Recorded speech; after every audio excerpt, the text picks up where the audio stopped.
Fireworks flew at a debate over Cuba. It's been a hot-button issue since President Obama moved to normalize relations between the two countries. And tonight, two men on opposite sides of the issue sparred a little bit in Tampa. News Channel 8's Rod Carter joining us live from Centro Austriano in Tampa.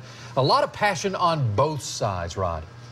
Yeah, you know, when the president and his administration's words decided to chart a new course in Cuba, that, of course, brought out a lot of passion, as you mentioned, on both sides of this issue. Of course, we're talking about family. We're talking about history. And tonight here, a lot of that passion spilled out on both sides.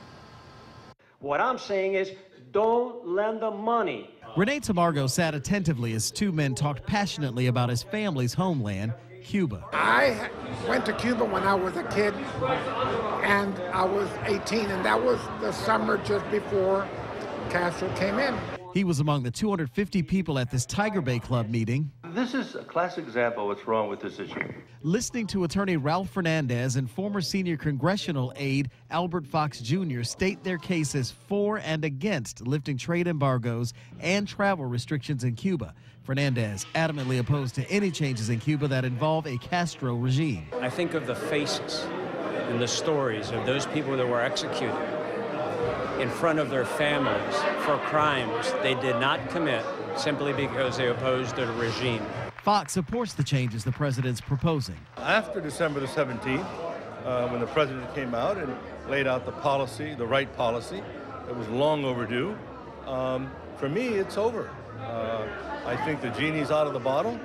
They can't put it back. No, I'm not rebuttal. I just want to make a statement. And that's why the Tiger Bay Club held this back and forth, because people are so divided over the issue. As for Rene, well, his mind is made up. No argument needed. I would like to go back and see it again before I die or whatever.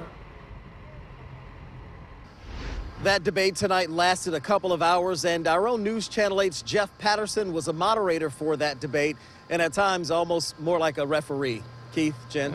Well, I'm sure he did a nice job because, of course, Jeff was in Cuba, brought back some incredible stories. But I imagine everyone comes with their own bias and opinion. But was anybody swayed one way or the other after hearing both sides? You know, honestly, that's a really tough question to answer. Absent any kind of exit poll, if you will, to talk to folks about what they thought after this debate, there really is no way to answer that question. But judging from what the man I talked to earlier, Rene, people came in here with their minds made up. They just wanted to hear what both men had to say. All right. Interesting continued debate. Rod Carter live in Tampa for us tonight. Thanks.